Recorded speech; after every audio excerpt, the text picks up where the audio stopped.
이제 이거는 한국에서 많이 없겠구나 아니면은 가 있거든요, 네이버에. 네. 그게 조금 보이는 상품들은 제가 소싱하고 있는 것 같아요.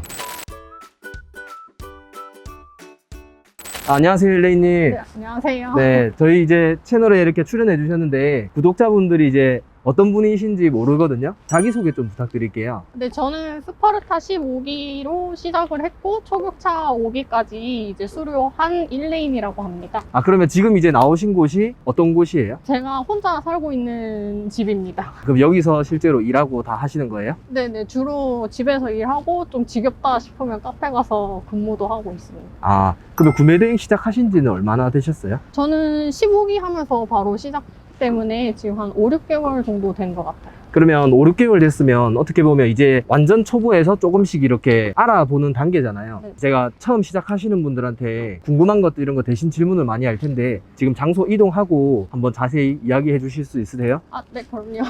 감사합니다. 그럼 장소 이동해서 한번 여쭤볼게요. 네. 안녕하세요. 안녕하세요. 네, 새벽인간 채널의 통솔입니다. 자, 오랜만에 이렇게 인터뷰를 하기 위해서 저희가 이렇게 촬영장에 나와 있는데 오늘은 아까 집에서 출근하시는 분을 이렇게 스튜디오에 모셔서 노하우를 좀 뽑아보려고 합니다. 네, 안녕하세요, 율레이님. 네, 안녕하세요. 네, 아까 저희랑 이제 출근길에 이렇게 같이 나왔잖아요. 그때 이제 구매 대행 하신 지 이제 5개월 정도 됐다고 하셨는데 지금 구매 대행 한 매출 얼마 정도 나오세요? 저번 8월, 9월 해서 한 2천만 원 넘게 나오고 2천 넘게 나왔어요. 어쨌든 시작하신 지 이제 5개월 차인데 처음부터 이렇게 2천만 원이 넘게 나오지는 않았을 거잖아요. 네. 예전에 뭐 온라인 쇼핑몰이나 이런 걸 해본 적이 있으세요? 따로 제 사업을 해본 적은 없고 이전 직장 다니면서 조금씩 경험은 해봤는데 구매 대행은 아예 처음이에요. 그럼 온라인으로 물건 팔고 이런 것들은 완전 처음이신 거예요? 네네. 그러면 원래 회사를 다니셨다고 했는데 어떻게 하다가 구매 대행을 처음에 접하게 되셨어요?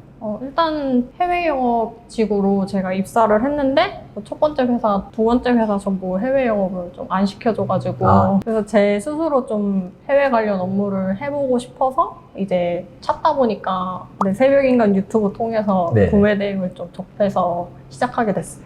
근데 이제 구매 대행이라는 게 저는 처음에 구매 대행이라는 단어 자체가 되게 사기 같은 느낌이 났었거든요. 네. 뭔가 다단계 아닌가 막 이런 생각도 하곤 했는데 처음에 그런 의심 같은 건 없었어요? 크게 뭐 의심은 없었고 유튜브 보니까 좋은 것 같아가지고 네네네. 그냥 바로 홀려서 한 것 같아요. 바로 실천하신 거예요? 네. 그러면 이제 5개월 전으로 돌아가서 이제 지금 초보자분들도 많이 보고 계시거든요. 네. 첫 달 매출은 어떻게 됐었어요? 첫 달은 이제 100만 원 안 나왔었어요. 두 번째 달은 어떻게 됐어요? 두 번째 달은 한 600만 원 정도 나왔던 것 같아요. 그러면 상품 수도 첫 번째 달에 몇 개 정도 올렸을 때 주문을 받으셨어요? 첫 번째 달에 한 600개 정도 올렸을 때 이제 첫 주문은 들어왔었거든요. 네네. 그러고 나서 첫째 달, 둘째 달 이렇게 매출 600 정도 나오셨는데 하루 루틴이나 이런 것들을 어떻게 잡아가셨어요? 일단 첫 번째 달, 두 번째 달에는 제가 부업으로 하고 있어서 회사에서도 좀 짬낼 때 하고 네네.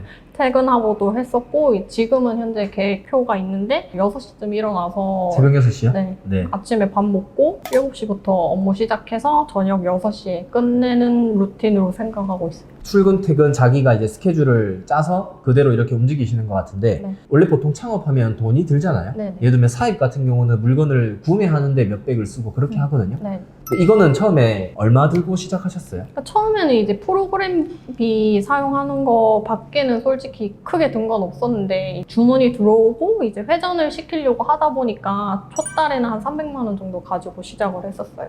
통장에 그러니까 이제 주문 들어오는 걸 대비를 해서 300 정도를 네. 세팅하고 이렇게 시작을 네, 하신 네. 거죠. 지금 어쨌든 첫 달에는 그렇게 매출이 작게 나왔지만 5개월 차에 이렇게 2천만 원 넘게 매출이 나왔잖아요. 네. 그러면 상품을 소싱을 하는 게 좀 달라졌나요? 아니면 매출을 오르기 위해서 어떤 게 가장 포인트였나요? 일단 첫째 달에는 객단가도 되게 낮았었거든요. 5만 원 안 됐던 것 같아요. 팔리는 것도 이제 비눗방울 이런 팔면 안 되는데 네네네. 그냥 성인들도 약간 또 제가 올리고 나니까 나중에 보니까 인스타그램에도 판매를 하고 있더라고요. 그래서 이건 안 되겠다 싶어서 초급차를 신청을 하면서부터 객단가가 확 올라갔어요. 썼던 것 같아요. 객단가가 얼마 정도까지 지금 나오나요? 지금은 첫 번째 사업자는 한 10만 원대 후반 정도 나오고 있고 두 번째 사업자부터 이제 초급차를 들어갔었는데 20만 원대 초반까지도 나오고 있어요. 근데 이제 객단가를 이렇게 높이는 방법도 궁금하거든요. 예를 들면 뭐 비싼 거를 무조건 파는 건 아니잖아요. 어떤 관점이 달라졌어요? 아까 말씀드렸다시피 초반에는 뭐 비눗방울 이런 거 파다 보니까 객단가가 2, 3만 원 정도밖에 안 됐는데 지금은 가게에서 쓰거나 하는 큰 물건을 팔고 있어가지고 네네. 객단가가 올라간 것도 있는 것 같아요. 예를 들면 어떤 상품을 팔아보셨어요? 최근에 좀 대형권 팔았었는데 금속 검출기라고 네. 해서 400만 원짜리 한번 네네. 판 적이 있었어요. 그런 거는 근데 일레이님이 금속 검출기를 아는 건 아니잖아요. 네네. 그런 거는 어떻게 컨트롤했어요? 예를 들면 배송 문제도 있을 거고 그 다음에 상품에 대해서 사용법 이런 거 질문이 있을 텐데 그런 물건 사용법에 대해서 물어보면 어떻게 대처하세요? 처음에 물건 받기 전부터 물어보시는 분들도 계시거든요. 네. 그러면 일단 물건 받으시고 설명해드리겠다. 그런 식으로 넘기고 이제 물건 받고 이제 질문이 들어오면은 타오바오 알리왕왕 통해서 판매자한테 물어보고 바로 전달해드리고 있어요. 저 갑자기 궁금한 게 있는데 보통은 질문했을 때 미리 이렇게 이제 알아보고 하는 게 보통 많은데 일레이님 같은 경우는 물건 받고 질문하시면 알려드릴게요 이런 식으로 했어요? 왜냐면 일단 저도 물건을 못 보고 있는 상태고 네. 고객님도 물건을 가지고 있는 상태가 아니기 때문에 제가 뭐 판매자한테 물어봐도 뭐 이 버튼을 누르면은 실행하고 이런 거를 제가 지금 당장 고객분한테 얘기를 해도 이해를 못 하시거든요. 네네. 그래서 그냥 받으시고 모르시는 부분 말씀 주시면 뭐 사진이나 영상 통해서 설명하는 거 받아주겠다라고 말씀은 드리고 있어요. 그럼 그렇게 했을 때 문제가 거의 다 해결이 됐나요? 네네. 글로만 이제 작성을 하다 보면 팝하고가 정확은 네. 하다곤 하지만 네. 중국 판매자가 무슨 말인지 이해를 못하는 경우가 있거든요. 맞아. 네. 저도 이제 고객분들이 조금 어려운 질문 하시면은 이해도 못하고 그래서 고객분이나 판매자한테 둘 다 이제 사진이나 영상으로 될 수 있으면은 모르는 부분 그리고 답변을 찍어달라고 하고 있어요. 그러면 이제 그거를 이제 중국 판매자에게 전달하면 걔들이 다 이제 설명을 해주는 건가요? 근데 설명 생각보다 잘해주더라고요. 맞아요. 네. 그럼 그렇게 해서 이제 모르는 물건들을 컨트롤을 하는 거고 네. 그러면 이제 저는 배송 문제도 궁금하거든요. 예를 들면 400만 원짜리 상품을 지급한다고 했을 때 이게 뭐 파손이나 환불 그리고 고객한테 도착할 때까지 배송 처리를 어떻게 했는지 그 컨트롤 어떻게 했는지도 궁금하거든요. 그 원래는 이제 부피가 많이 크다 보니까 경동으로 안 갈 걸 대비를 해서 이제 용달을 계속 알아보고 했었거든요. 용달이 생각보다 좀 안 잡혔어요. 저 때는 추석이나 이런 게 물류가 네네네. 좀 밀렸어가지고 안 잡혀서 고객님은 빨리 받고 싶어 하시니까 배송 대행 업체 측에다가 그 혹시 경동으로 갈 수 있냐라고 물어보니까 이렇게 큰 제품은 집까지는 배송은 안 되더라도 근처 영업소까지는 배달된다고 해서 그 400만 원짜리는 그 근처 영업소로 배달을 해서 그 고객분이 알아서 하셨어요. 그럼 네. 고객이 찾아오던 빨리 어차피 받고 싶었으니까. 네네. 그러면 이게 이제 그럼 400만 원짜리 처음에 이제 주문이 들어왔을 때 대부분 셀러분들은 이거를 어떻게 해야 될지 그냥 머리가 하얘지거든요. 처음에 그러면 수익적인 계산도 하시고 하셨어요? 솔직히 이게 무게가 많이 나가 보였는데 얼마나 될지는 몰랐었거든요. 근데 지금 그걸 하기 전까지는 아예 용달을 부를 만한 크기 제품은 안 했어가지고 그냥 마이너스 되더라도 해보자 해서 그냥 시도해봤던 것 같아요. 어떻게 보면 경험을 한다 생각하고 이렇게 진행을 하신 거네요. 네. 처음에 객단가가 높은 상품들을 어떻게 찾는지도 좀 궁금하거든요. 금속 검출기가 살면서 저도 한 번도 못 봤거든요. 그런 걸 어떻게 찾으신 거예요? 저는 콩수학기라는 제품을 요즘 많이 팔고 있는데 네이버에다가 콩수학기를 치면 이제 연관 검색어 관련해서 농기계다 보니까 관련해서 제품 나오면 그 제품 찾아서 소싱하고 있는 것 같아요. 저도 이걸 조금 풀어서 말씀드리자면 이제 콩수학기라는 제품을 네이버에 검색을 하면 콩수학기 말고 관련된 제품들이 그 밑에 뜬다는 거죠. 네네. 그럼 그런 상품들을 보고 거기서는 또 어떻게 고르세요? 이제 거기에서 또 뭐 다른 제품이 있으면은 그 검색어를 쳐서 보고 이제 이거는 한국에서 많이 없겠구나 아니면은 해외 구매 대행 딱지가 있거든요 네이버에. 그럼 네. 그게 조금 보이는 상품들은 제가 소싱하고 있는 것 같아요. 그러면 처음에 콩수학기라는 단어는 어떻게 찾으세요? 저희 부모님이 포도 농사하고 계시거든요. 네네네. 그래서 농기구나 농기계 쪽 관련해서 좀 제품은 쉽게 알고 있었던 것 같아요.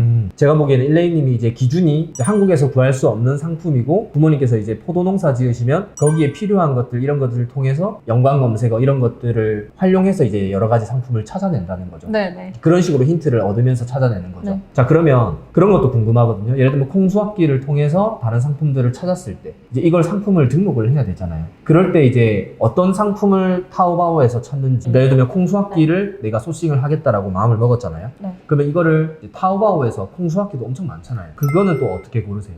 타오바오에서 이제 이미지 검색을 사용하고 있고 그 웬만하면은 네이버 페이지에서 1등 하고 있는 이미지를 검색을 해서 네. 비슷한 외형을 가지고 있는 제품으로 찾고 있어요. 비슷한 외형이 사실 소비자들이 많이 산다는 거니까. 네네. 그러면 그렇게 이제 상품 소싱을 하다 보면 자연스럽게 객단가가 높아진다는 건데, 그러면 하루에 주문 처리하고 이런 것들은 어떻게 하는지 궁금하거든요. 뭐 루틴이나 몇 시간 걸리는지 이런 거. 네, 저는 이제 월 수금은 수영 다니고 있어서 네네. 거의 못하는 편이긴 한데 화목 같은 경우는 이제 7시부터 8시 반까지 좀 넉넉히 주문 처리하는 편이고 이제 8시 반부터 12시까지 소싱 한 140개 정도 처리하고 있고 네. 1시부터 5시까지 가지치기 하고 있고 5시부터 6시까지 소싱하고 있어요. 그러면 거의 주문 처리는 7시에서 8시면 1시간 안에 다 끝나요? 근데 1시간 안에 다 끝나고 거의 소싱이나 가지치기 바로 시작하는 것 같아요. 그러면 업로드는 지금 어떻게 하고 있어요? 업로드는 지금 알바생 2분이서 사업자 하나씩 맡고 해주시고 세 번째 사업자는 이제 제가 50개씩 꾸준히 또 올리고 있어요. 그러면 이제 업로드 알바생이 사실 내가 하는 것만큼 해줄까라는 그런 생각을 할 수 있거든요. 네. 그런 것들은 어떻게 해결해 나갔어요? 처음에 사람 뽑았을 때부터. 일단 처음에 뭐 썸네일이나 가격 빠진 거 있나, 상세 페이지 글씨 많은 거 있나 이런 거 확인해서 캡처해서 요거 조금 수정해 주셨으면 좋겠다 말씀드리면 다 수정 잘 해주세요. 하다 보니까 그 일레이님보다 잘하는 것 같다 뭐 이런 생각 안 들어요?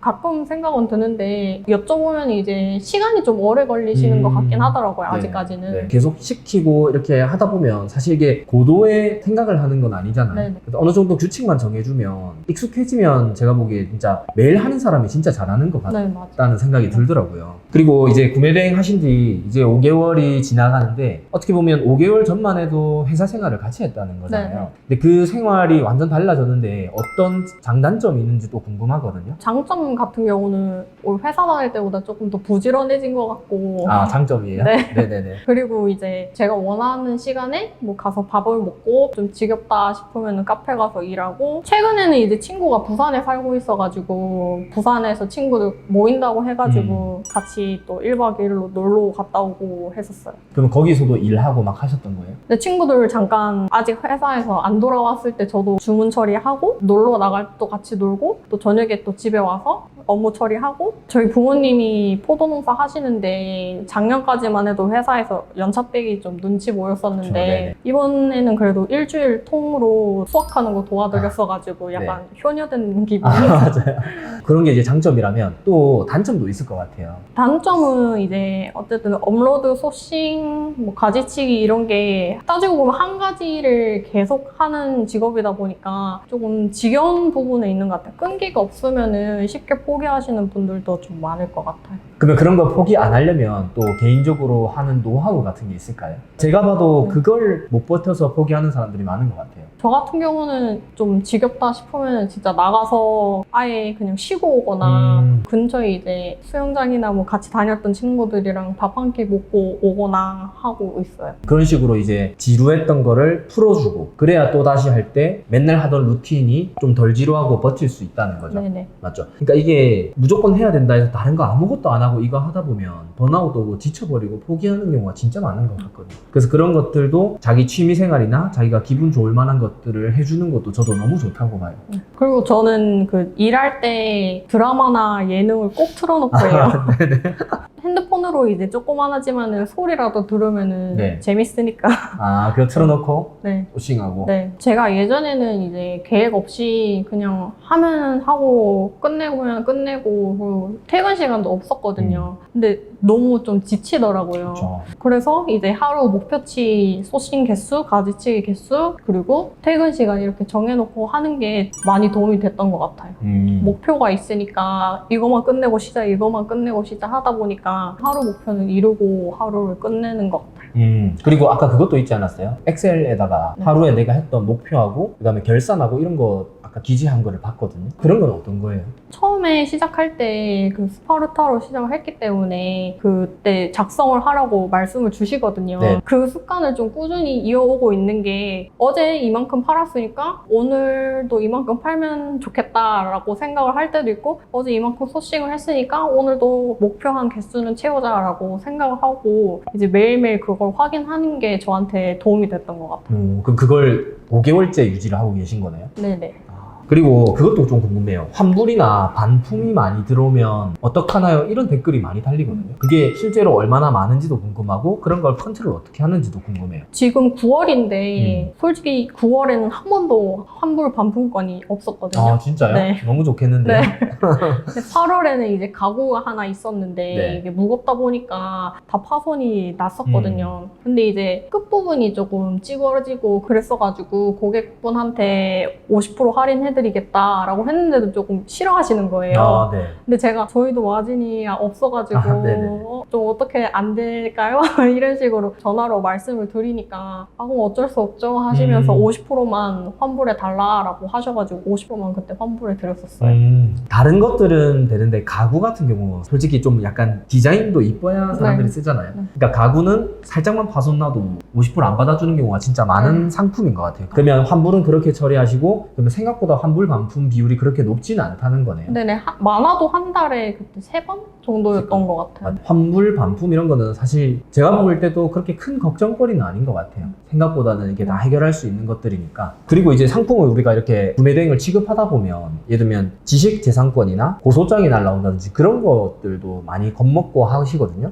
그런 것들은 지금까지 문제된 적이 없었나요? 초반에 할 때는 이제 못 모르고 올리다 보니까 가끔씩 뭐 마켓 통해서나 뭐 문자로나 전화로나 문자, 네. 이렇게 연락이 왔었거든요. 근데 이제 어차피 그 업소용, 상업용에서 쓰는 기계나 기구들 같은 거를 다루다 보니까 오히려 그 초반에 생활 제품들 할 때보다 그런 지식재산권 관련해서 연락 오는 게 줄은 것 같아요. 아, 진짜 이것도 정말 좋은 팁이네요. 예를 들면 우리가 일상 속에서 쓰는 상품들은 거의 대부분 걸릴 만한 것들이 많은 거죠. 그 카테고리 자체가. 네. 지금은 아예 많이 줄어들었다고 하셨고 오늘 되게 또 좋은 이야기 많이 해주셨는데 근데 이제 이렇게 좋은 이야기 많이 해주시면 경쟁자가 생길 수 있잖아요. 네. 그런 거 괜찮으세요? 네, 근데 진짜 아까도 말씀드렸는데 이게 끈기가 좀 있어야 되는 직업인 것 같거든요. 그래서 사람들이 많이 시작은 같이 하지만 어느 순간 다 안 계시더라고요. 그래서 이렇게 많이 팁을 드려도 어느 순간 안 계시는 분들도 계셔서 괜찮은 것 같아요.